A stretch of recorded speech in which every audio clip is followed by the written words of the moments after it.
আসসালামু আলাইকুম। আবারও আপনাদের মাঝে নিয়ে হাজির হলাম পারফেক্ট বেগুনি। তো আমার বাসায় সবসময় আমি যেভাবে বেগুনিটি বানাই তা আজ আমি আপনাদের মাঝে শেয়ার করব। তো আপনারা বাসায় অবশ্যই কম বেশ বেগুনিটি বানিয়ে থাকেন, তো আমি কিভাবে বানাই তা আজ আমি আপনাদের মাঝে শেয়ার করব। তো এর জন্য আমার লাগবে একটি বেগুন। তো এখানে আমি একটি চিকন সাইজের বেগুন নিয়েছি। এখন আমি বটির সাহায্যে সবগুলো বেগুন কেটে নিয়েছি। এখন আমি বেগুনি বানানোর জন্য গুলাটা গুলে নেব। এর জন্য আমার লাগবে বেসন। তো এখানে আমি 1.5 কাপ বেসন আর আধা কাপ চাউলের গুঁড়ো, তারপর দিয়ে দিলাম লবণ 1 চা চামচ, ধনিয়া গুঁড়ো 1 চা চামচ, হলুদের গুঁড়ো 1 চা চামচ, মরিচের গুঁড়ো 1 চা চামচ আর জিরে গুঁড়ো আধা চা চামচ। আর তারপর আমি দিয়ে দিব আদা বাটা আর রসুন বাটা মিলিয়ে 1 চা চামচ। এখন আমি নর্মাল পানি দিয়ে হাতের সাহায্যে গোলাটা গুলে নেব। তো অল্প অল্প পানি দিয়ে এই গোলাটা অবশ্যই গুলে নিতে হবে, বেশি পরিমাণে পানি দেওয়া যাবে না। তো আমার গোলাটা প্রায় শেষ, আপনারা দেখতে পাচ্ছেন আমি কিভাবে হাতের সাহায্যে গোলাটা গুলে নিয়েছি। এখন আমি কেটে রাখা বেগুনগুলো দিয়ে তারপর এভাবে ডুবিয়ে এক একটা বেগুনি ভেজে নেব। তো বেশি পরিমাণে দেওয়া যাবে না, অল্প অল্প করে এক একটা বেগুন দিয়ে তারপর প্যানে ভেজে নিতে হবে। তো আমি কারেন্টের চুলায় বেগুনিগুলো ভেজে নিচ্ছি।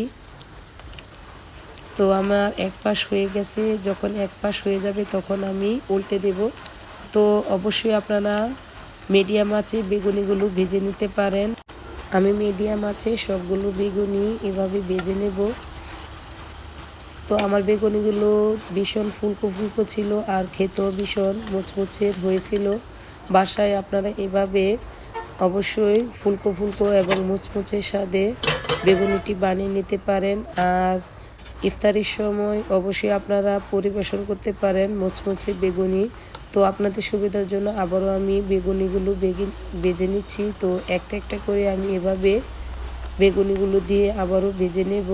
তো এ পর্যায়ে চুলার আঁচটা অবশ্যই মিডিয়াম ফ্লেমে সবগুলো বেগুনি ভেজে নিতে হবে।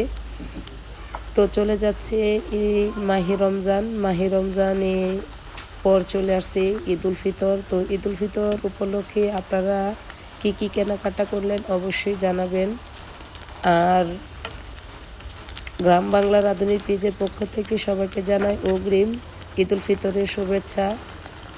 আর যদি আমার এই রেসিপিটা ভালো লাগে অবশ্যই বেশি বেশি শেয়ার করবেন। আপনাদের একটা শেয়ারেই আমার অনেক ভিডিও করার প্রেরণা যোগাবে এবং ভালো লাগলে অবশ্যই কমেন্ট করতে ভুলবেন না।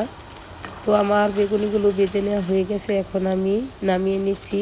ভীষণ মুচমুচে, দেখতে যেমন সুন্দর, খেতেও বেশ মজার হয়েছিল। তো আপনাদের সুবিধার জন্য আমি একটি বেগুনি এখান থেকে ভাঙিয়ে দেখিয়ে দিচ্ছি কি পরিমাণে মুচমুচে ছিল এবং খুব সুস্বাদু হয়েছিল। বাসায় অবশ্যই আপনারা এভাবে মজাদার স্বাদে বেগুনিটি বানিয়ে নিতে পারেন। সবাই সুস্থ থাকবেন, ভালো থাকবেন, আল্লাহ হাফেজ। আর অবশ্যই আমার ভিডিওটি বেশি বেশি শেয়ার করবেন। ধন্যবাদ সবাইকে আমার পেজে থাকার জন্য।